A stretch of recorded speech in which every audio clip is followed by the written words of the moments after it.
Hermanos, que la gracia y el favor de Dios sigan sobreabundando en cada una de nuestras vidas en esta hermosa mañana. Quiero formalmente a todos los que no he visto en este año darle un feliz año nuevo, ¿verdad? Que mi deseo para usted y para mí también es que en este tiempo podamos ser guardados irrepresibles, todo nuestro ser, espíritu, alma y cuerpo, no solamente para esperar su venida, sino para representar al Padre en este tiempo tan caótico que estamos viviendo como era y como mundo, ¿verdad?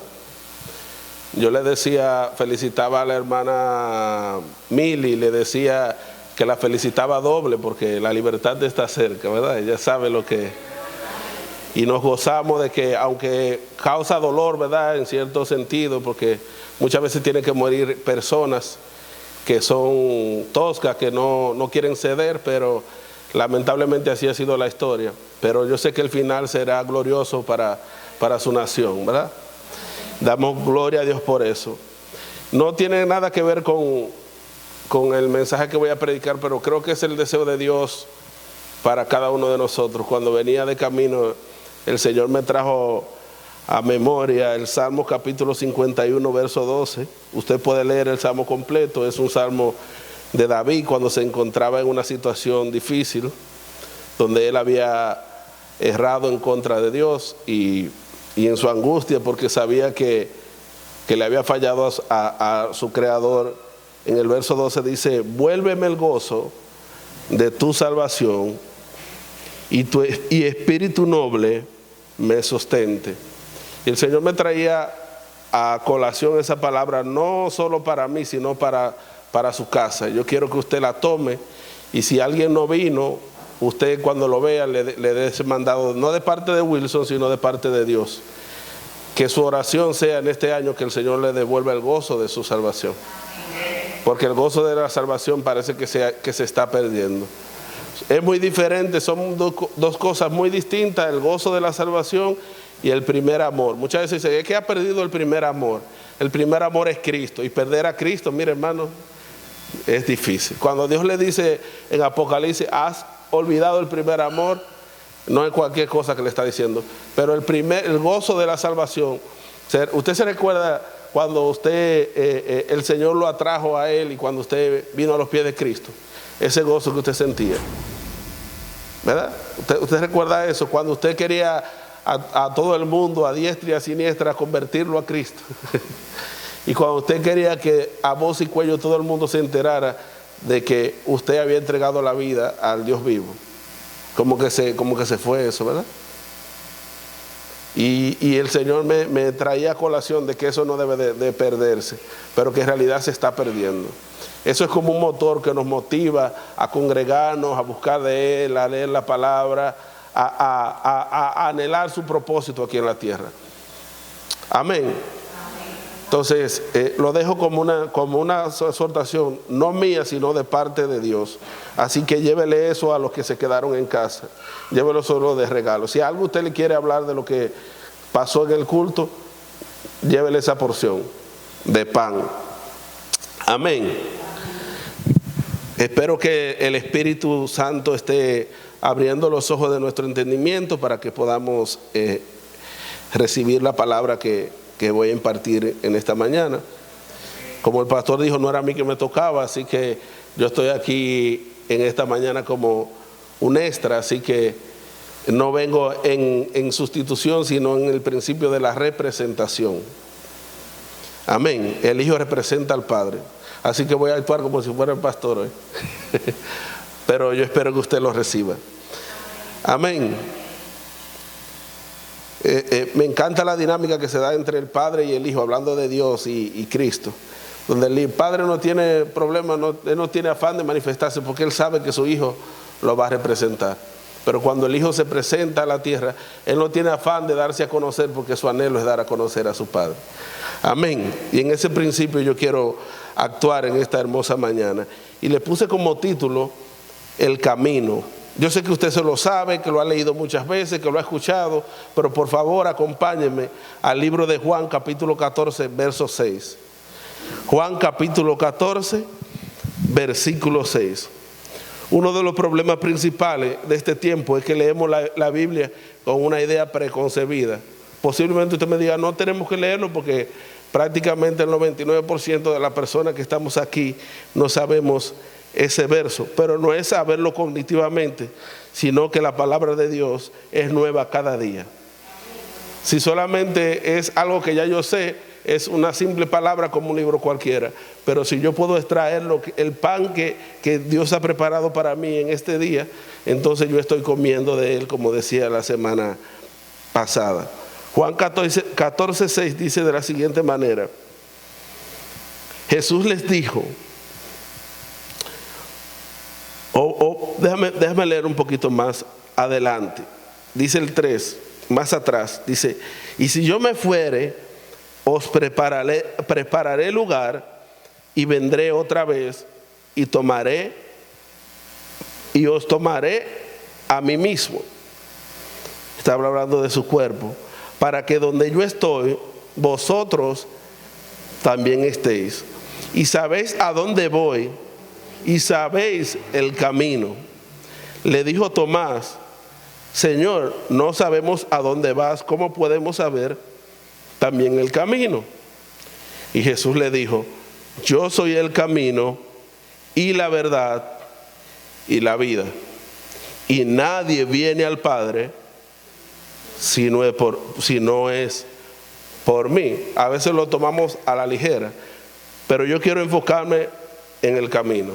Cada una de esas tres menciones que Jesús hace ahí son menciones de lo que es la multiforme gracia de Dios, como el yo soy.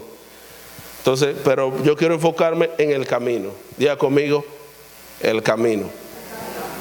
Él dijo: yo soy el camino. Y vamos a ver hoy en esta mañana, cuando él dijo yo soy el camino, ¿qué era lo que él estaba diciendo? ¿A qué se refiere con el camino? Y también, dicho sea de paso, nos damos cuenta si en realidad estamos en el camino o si estamos al lado del camino. ¿Hay alguien en casa todavía? Yo soy el camino, la verdad y la vida. Subraye el camino.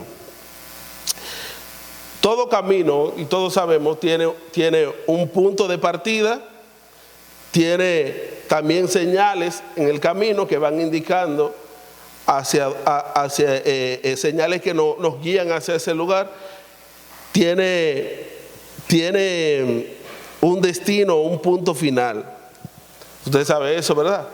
Por ejemplo, en la antigüedad, cuando no había GPS, cuando no había señalizaciones de calle, uno se guiaba por cosas como: cuando tú llegues a tal sitio vas a ver una casa de tal color, de tal tipo de madera, y hay un banquito en el frente. Esas eran señales. Entonces, después de ahí tú caminas 2 cuadras más, y a las 2 cuadras hay una farmacia. Esa no es. Tú doblas por ahí y usted sabe cómo es un dominicano dando una dirección.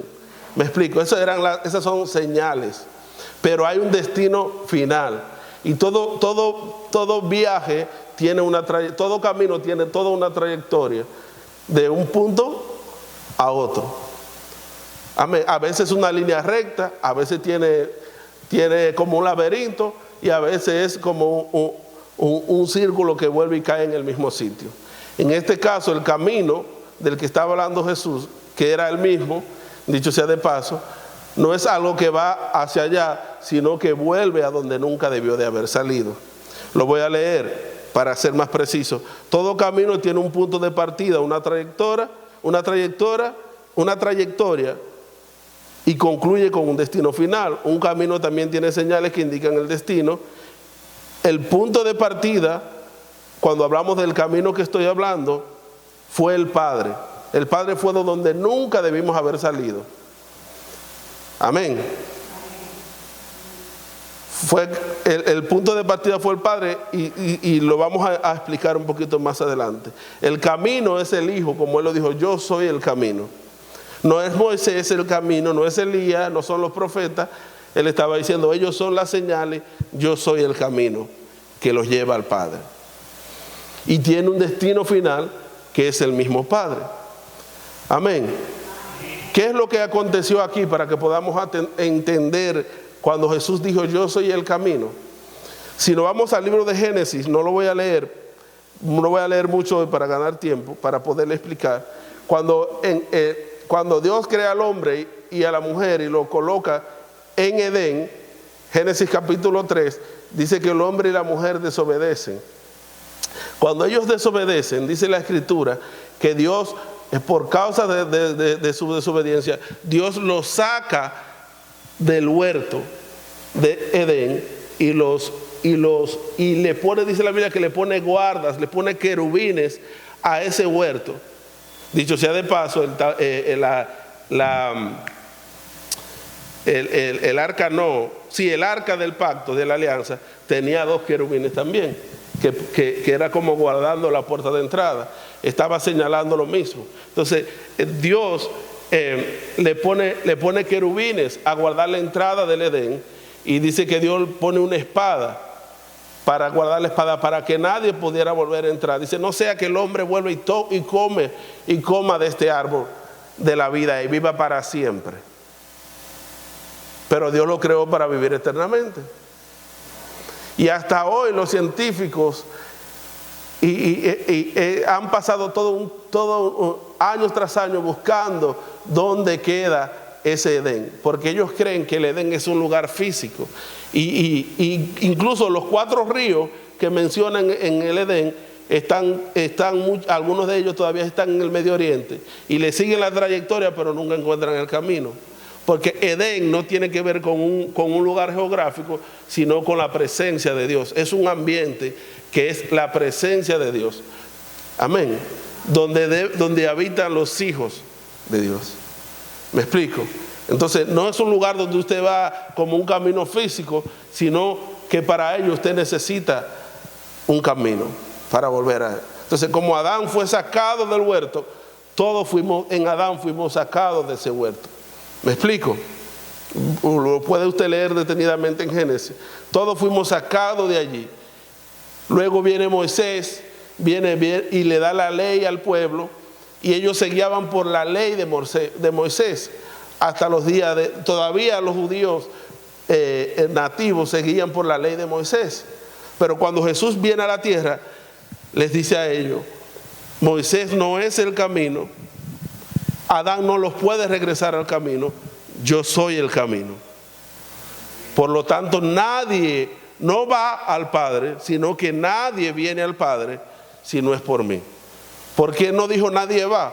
Porque el Padre estaba, toda la plenitud de la deidad, llámese Padre, Hijo y Espíritu Santo, estaba contenida en él. Por eso él no dijo, nadie va al Padre si no es por mí, sino nadie viene al Padre si no es por mí. ¿Hay alguien en casa todavía? Entonces, cuando él estaba hablando de ese camino, de que él era el camino, no es como nosotros, no, el camino, yo estoy en el camino, no. Estaba hablando de ese camino. Por eso cuando él nace, dice en Lucas, que él vino para salvar y buscar lo que se había perdido. El camino estaba cerrado. Y las señales hacia ese camino tenían un velo que no dejaban llegar, no nos dejaban llegar. Dice la Biblia que Moisés le puso un velo a la ley. Por lo tanto, los judíos, aunque tenían la ley, estaban perdidos. ¿Hay alguien en casa todavía? Por eso él vino a buscar y a salvar lo que se había perdido. ¿Y qué era lo que se había perdido? Ese ambiente, ese hábitat entre el Padre y el Hijo. El Hijo, el primer Adán, había sido sacado de la presencia de Dios, de Edén. ¿Estamos entendiendo hasta acá? Amén. Si nos damos cuenta, eso lo podemos entender, hermano, por medio de las 3 parábolas, pero principalmente por la parábola del hijo pródigo. Estas 3 parábolas, aunque la gente la hemos dividido en tres parábolas, son una sola. Solo que las 3 están direccionando lo mismo de diferente manera. Por ejemplo, está no se distraiga, por favor, los niños son así, eso es normal. Hay tres parábolas que Jesús menciona, Y si usted lo lee, tiene que leer las tres juntas para que lo pueda entender. Primero está la parábola, hay más que él menciona, pero esas tres específicamente están una detrás de la otra. Primero está la parábola de la moneda perdida, la parábola de la oveja perdida, y luego está la parábola del hijo pródigo. Usted ha leído eso, ¿verdad? Pero hay una diferencia entre las tres parábolas, porque si usted se da cuenta, la de la moneda perdida, ella la buscó desesperadamente, volteó la casa de arriba abajo hasta encontrar la moneda. Si vemos la oveja perdida, el buen pastor deja ¿sabe lo que deja 99 ovejas por una sola? En el desierto, él dejó las 99 para ir a buscar una. Pero el padre no salió a buscar el hijo. Ahora yo hago una pregunta y no me conteste, pero interiorícela usted. ¿Qué era más importante? ¿Una moneda, una oveja o un hijo? ¿Hay alguien en casa todavía? Repito, ¿cuál de los tres era más importante? ¿La moneda, la oveja o el hijo? Pero los que perdieron la moneda y la oveja salieron a buscarla. Pero curiosamente, si el hijo era más valioso, ¿por qué el padre no salió a buscarlo? ¿Hay alguien en casa todavía? Porque la parábola del hijo pródigo, primeramente, está expresando, Cristo está relatando parabólicamente lo que es la historia de Adán, que se fue antes de tiempo de casa. No era el tiempo de salir del ambiente del padre, pero él pidió su herencia porque él quería, al igual que Jacob, vendió la primogenitura por un plato de lentejas. Entonces se fue y malgastó todo y luego regresa al padre. Jesús estaba enfocado en Adán, pero esas tres parábolas lo que están reflejando son tres tipos de modelos de liderazgo, tres tipos de modelos de cómo funciona la iglesia, y solo uno de los tres es correcto. Como A, B y C, solo uno es correcto.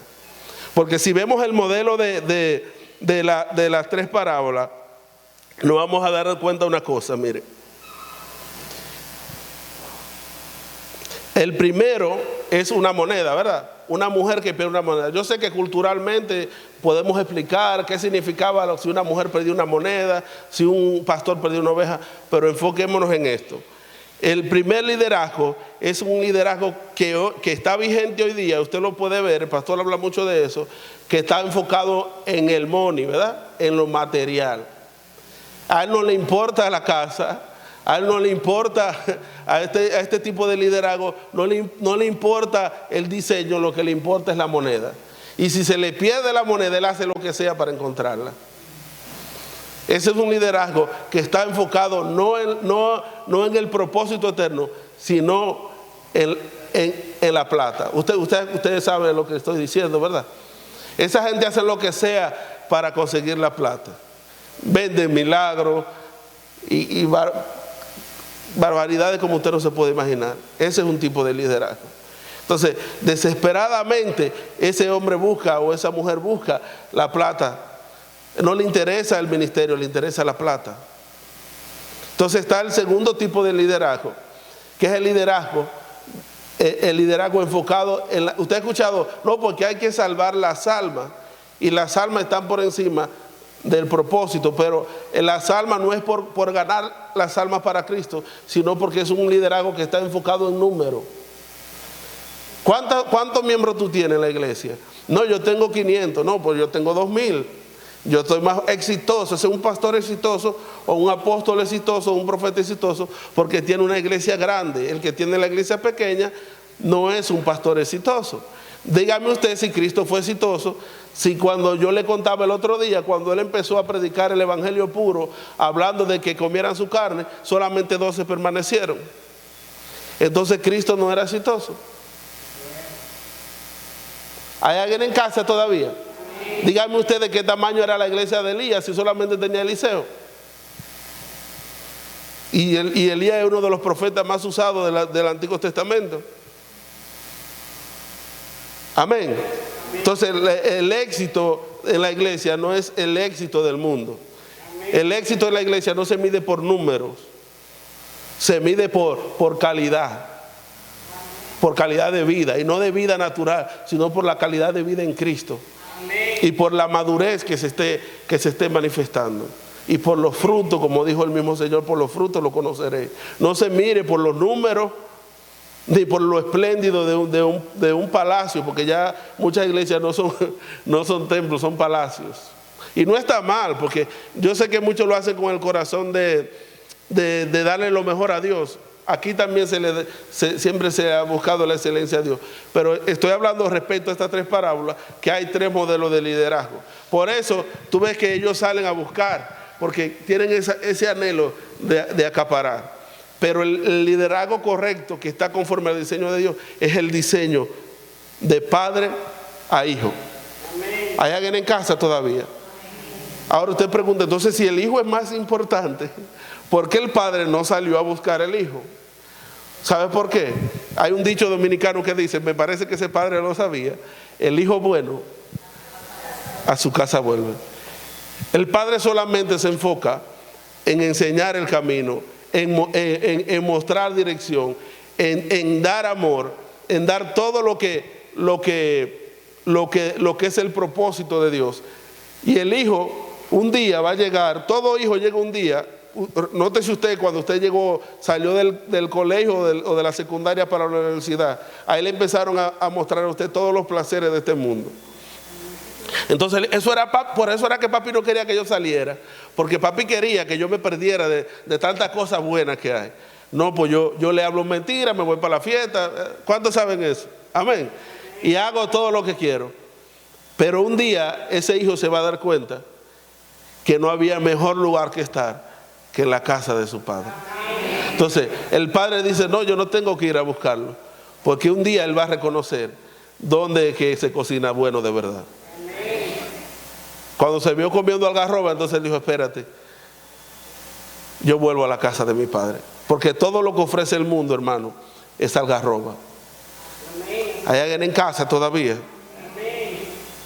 Todo lo que ofrece el mundo es algarroba. Solamente en la casa del Padre hay abundancia de pan. Entonces el Padre se enfoca en dar pan. Amén. Entonces ese es el verdadero liderazgo. Por eso el Padre no se enfoca en buscar ovejas, el Padre se enfoca en formar hijos. Porque incluso ese mismo Padre, luego nos damos cuenta que hubo uno que siempre permaneció en la casa, pero nunca tuvo la mentalidad de hijo. Siempre tuvo una mentalidad más abajo que los siervos de la casa. Entonces no se trata de estar en la casa, se trata de una relación padre e hijo. No es que yo me congrego en una iglesia, no es que, no. Si no hay una relación padre e hijo, usted se va a ir donde quiera que le brinden café. Porque aquel café es un chisma dulce o un chisma amargo que me brindan. O mejor dicho, el pastor da café sin azúcar, yo me voy para allí que hay azúcar. Y le ponen puya. ¿Hay alguien en casa todavía? Pero esas tres parábolas, aparte de eso que le acabo de decir, la parábola del hijo pródigo en específico, lo que está mostrando es ese Adán que se fue, pero que ahora se da cuenta y tiene que regresar al Padre. ¿Hay alguien en casa todavía? Yo me imagino todos los días como los amigos del padre le decían, pero tú sí eres cruel.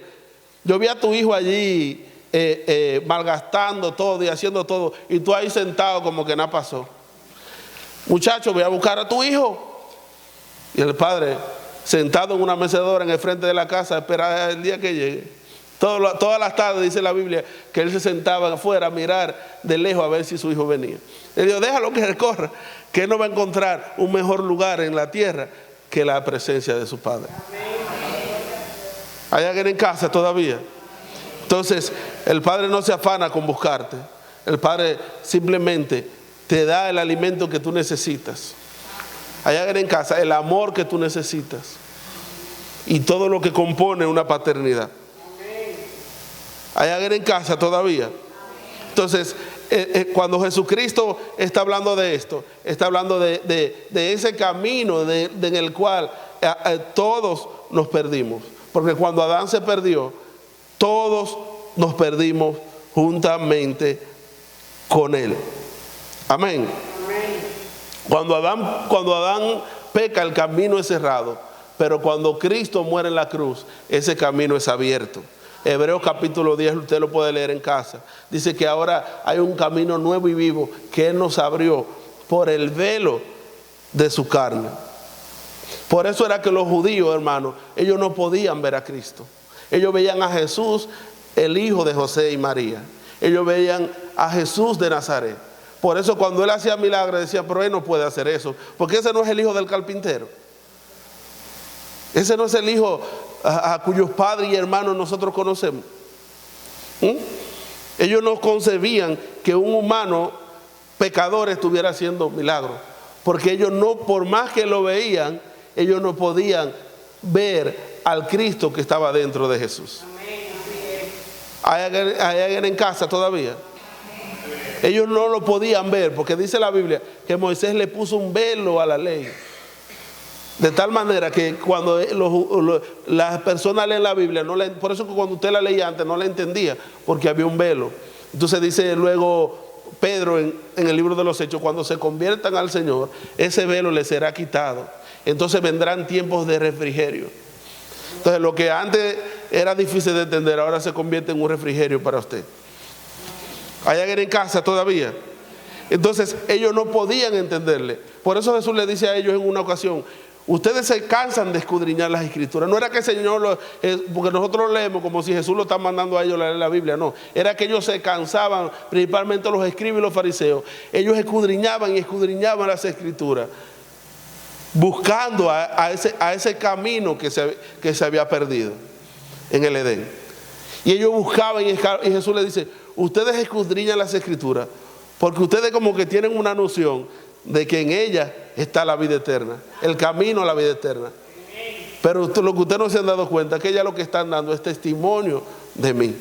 Porque todo lo que vemos desde Génesis, después de que Adán es sacado del huerto, desde Génesis hasta Malaquías y aún parte de los evangelios, porque aún Jesús vivió en medio de la ley, en su mayor parte de su tiempo era sombra, tipo y figura. Y esa sombra, tipo y figura no era nada más que señales que apuntaban a Cristo. ¿Hay alguien en casa todavía? Todo eso eran señales. No tenemos tiempo porque teníamos que desglosar personaje para personaje. Pero recuerda que les decía en la última vez que estuve acá, que hablábamos acerca del pan. Les hablé cómo cada cosa, cada milagro que Dios hizo desde que lo sacó de Egipto era, y dejé mucho botado. Pero lo más esencial les mostré de cómo cada milagro, cada cosa era un significado de Jesucristo.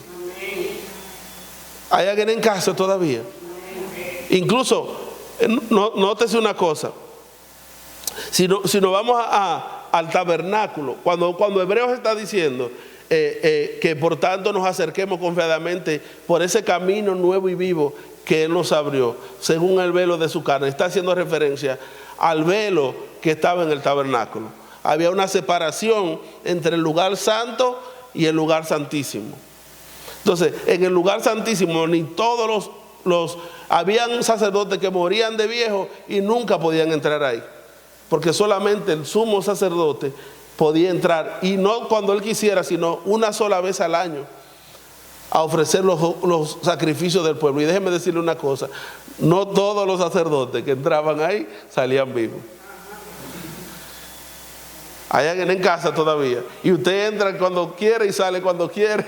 No debería de salir, pero aquí hay gente que entra y sale cuando le da la gana y no le pasa nada. Pero si usted lee Hebreos más abajo, dice, no, si como ese fueron duros, con nosotros es peor. Porque a veces creemos que la gracia es todo como Walter Mercado, todo amor. Y la gracia tiene también su rampinazo, como dicen por ahí. Entonces, dice que había lo que hacía la diferencia entre el lugar santo y el lugar santísimo. Esa caja de madera revestida, de madera de acacia revestida de oro. Y esa caja, esa arca del pacto, era una simbología de Cristo. Usted veía el arca y esta caja cuadrada de madera, ese era Cristo. Pero ¿qué poseía el arca? Y dice que esa arca poseía 3 elementos. Número 1, la vara de Aarón que reverdeció. Esta vara representaba el Cristo resucitado, que murió, pero que resucitó. Isaías le llama el tronco de Isaí. Y dice, y saldrá una vara del tronco de Isaí. Es decir, esa vara que reverdeció, que fue un milagro que Dios hizo también porque se estaban peleando por el liderazgo. Entonces Dios le dice a Moisés, dile a los 3 bandidos, a los 2 bandidos que se están peleando con Aarón, de cada tribu coge cada un príncipe, y dile a esos tigres que se están peleando con Aarón por el sacerdocio, que busquen una vara, y que la corten y la pongan todas juntas. Al par de días fueron y solamente la vara de Aarón reverdeció. Las otras estaban secas.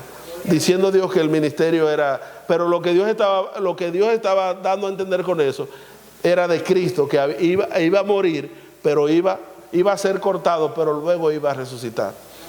Número 2, el maná, que ya les hablé. El maná, luego Apocalipsis dice que al que venciere se le dará del maná escondido.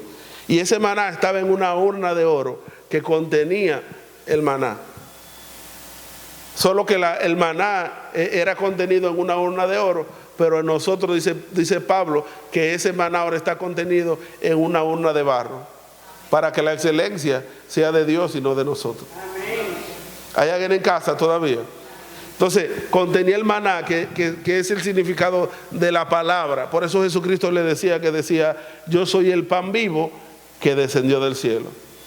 Hay alguien en casa. Entonces tenemos el Cristo resucitado, que incluso tiene que ver con el nuevo pacto. Esta es la sangre del nuevo pacto. Tenemos el pan que fue partido y tenía las tablas de la ley. Cristo era la palabra viviente. Por eso él decía, ustedes escudriñan las escrituras porque a ustedes les parece que ellas dan la vida eterna. Yo soy la palabra viviente. Ellas simplemente son señales que apuntan hacia mí. ¿Hay alguien en casa todavía? Porque yo soy el camino. ¿Hay alguien en casa todavía? Entonces, esa arca lo que estaba representando era Cristo. Y lo que estaba representando era ese Edén que tenía una cortina que no todo el mundo podía entrar. Por eso el arca tenía 2 querubines guardando el arca. Eran 2 estatuas hechas además de oro. Pero eso era la representación de aquellos 2 querubines que Dios había puesto para guardar el Edén, para que nadie pudiera penetrar. Y a esa arca era que ellos le llamaban el arca de la alianza, y el arca que contenía la presencia de Dios. Era simbólico, aunque tenía cierto poder también naturalmente, pero estaba apuntando a Cristo. Por eso un arca, usted dirá, pero que Dios le dijo, pero Dios debió de decirle que hicieran algo más bonito. Un arca de madera sin atractivo. Luego Isaías dice, sin atractivo para que le deseemos. Por eso yo decía que este hombre tan feo, y dije que es el Cristo. Ellos no podían ver a Cristo que estaba adentro, porque había un velo. Ahora, cuando Él muere y es resucitado, dice la Biblia, que el velo que fue partido fue su carne. Entonces ahora hay un nuevo camino a donde todos tenemos entrada al lugar santísimo por medio del camino. ¿Cuál es el camino? ¿Hay alguien en casa todavía? ¿Estamos entendiendo la redención? Cuando Él muere, entonces se abre un nuevo y vivo camino. ¿Hay alguien en casa todavía? Entonces todos tenemos acceso a la presencia de Dios por medio, no de María, no de Juan, sino, como dice el pastor, ¿verdad?, sino por medio de Jesucristo. Yo le dije que estaba Juan, que hoy yo vine en el principio de la representación, así que me voy a coger con usted ahora. ¿Hay en casa todavía? Entonces, es Cristo, hermano. Él es el camino. No es tan sencillo como, el camino. Mire, le voy a decir una cosa. Jesús dijo tantas cosas, tantas palabras. Si leemos el Evangelio, tantas palabras que dijo Jesús.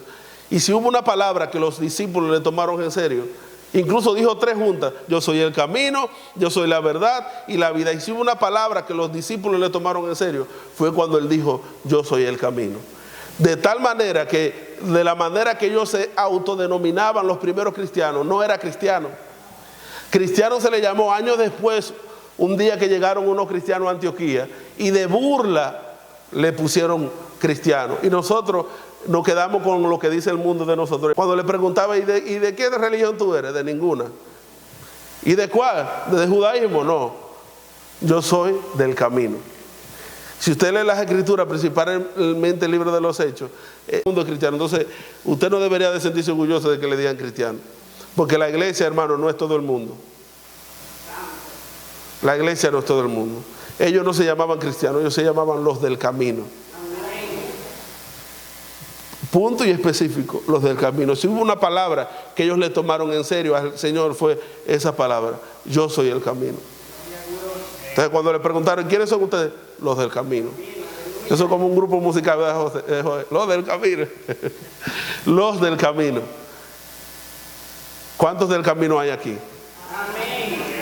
¿Cuántos del camino hay aquí? Déjeme decirle, hermano, que en la Biblia solamente existieron dos huertos. Si usted lee la Biblia entera, se va a dar cuenta que solamente hubieron dos huertos. El huerto en Edén, donde Dios, y el huerto de Getsemaní. Y los dos huertos tienen algo en común, tienen un sentido los dos.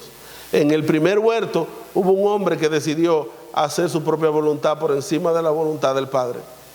Decidió vivir de los deleites de este mundo por encima de la voluntad de su Padre. Ese fue el primer Adán. Pero en el huerto de Getsemaní hubo otro, el postrer Adán, que decidió hacer la voluntad de su Padre por encima de sus padecimientos.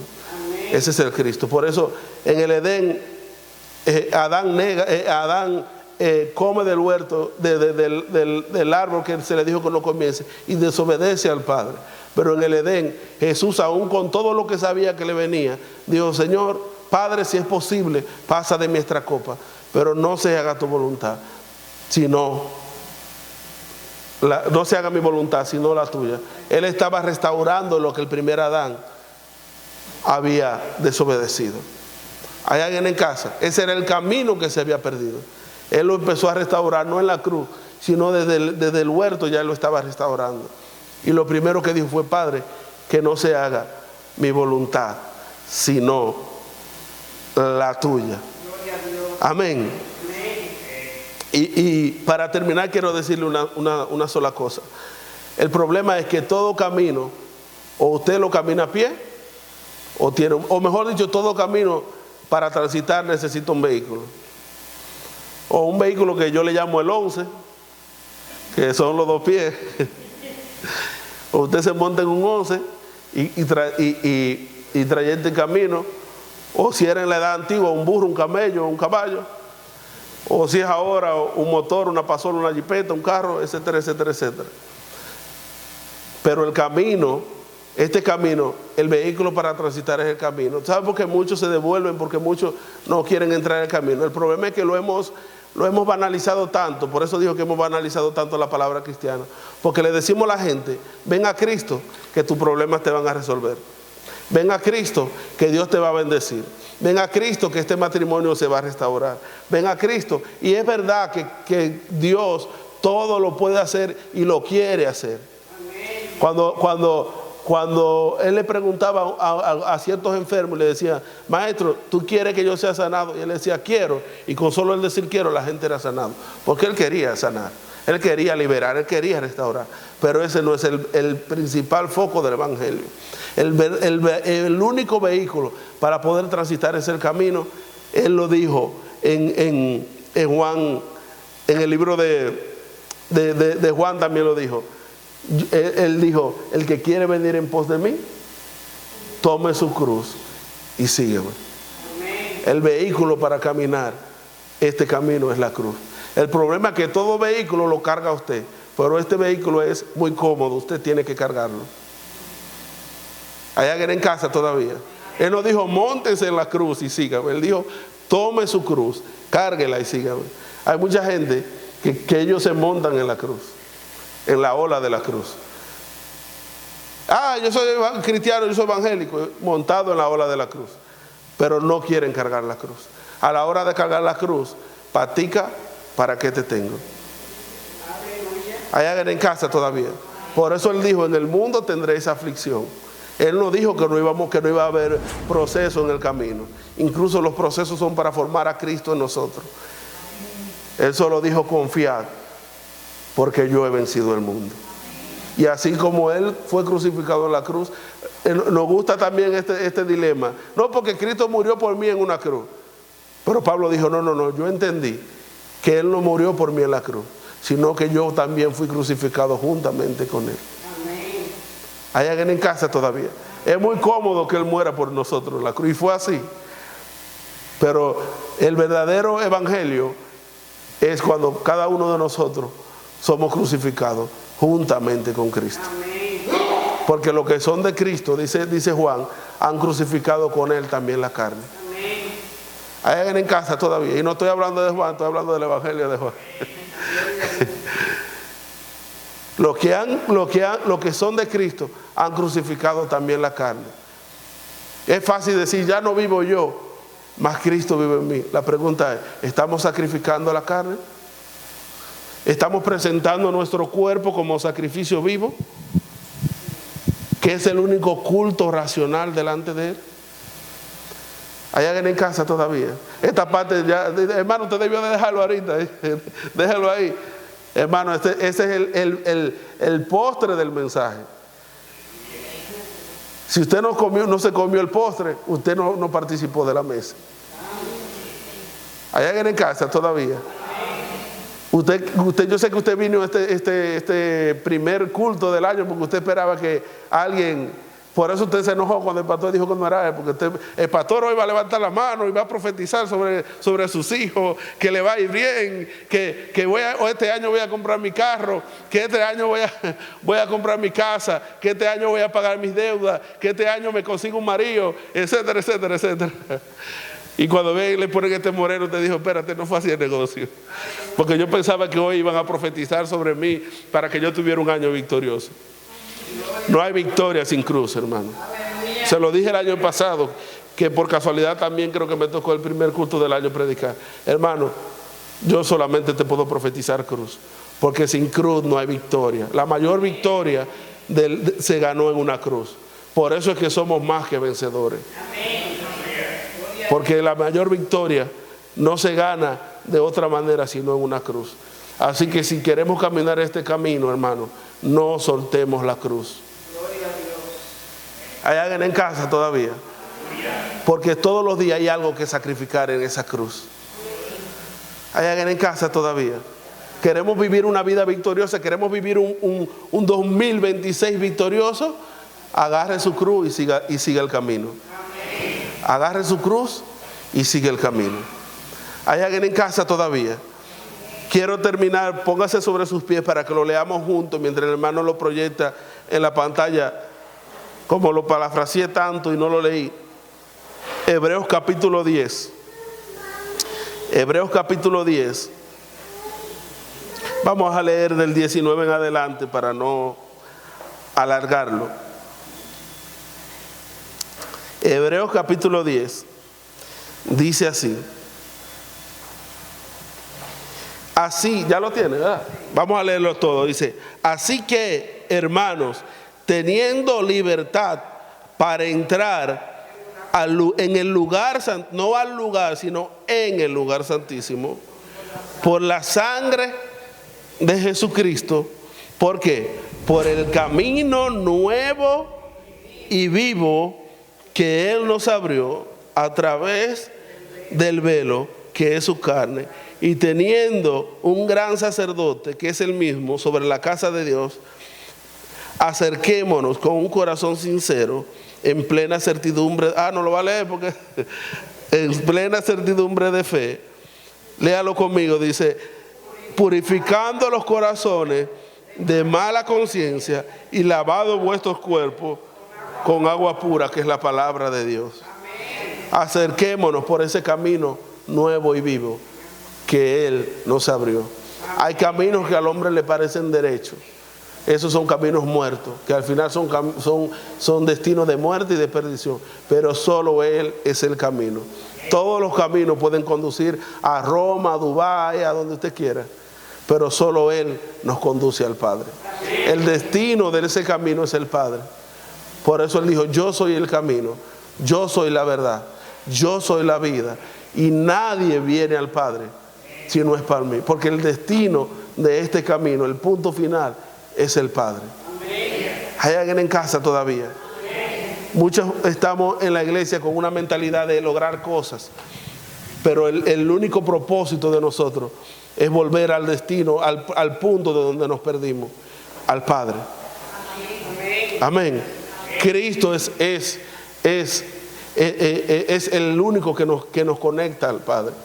Hay alguien en casa todavía. Hoy día yo oigo que se habla mucho de la senda antigua, pero se habla de una senda antigua, volver a los viejos rudimentos de la fada y de no volver de no usar maquillaje, tontería de doctrina. La senda antigua, hermano, no es una doctrina, no es una religión. La senda antigua es Cristo. Él es el camino que nos lleva al Padre. Levante sus manos donde usted está. Y para que usted no me crucifique, porque yo sé que usted quiere que oren por usted, yo le voy a pedir a la pastora que ore por usted. Pastora, por favor. Yo seguiré más.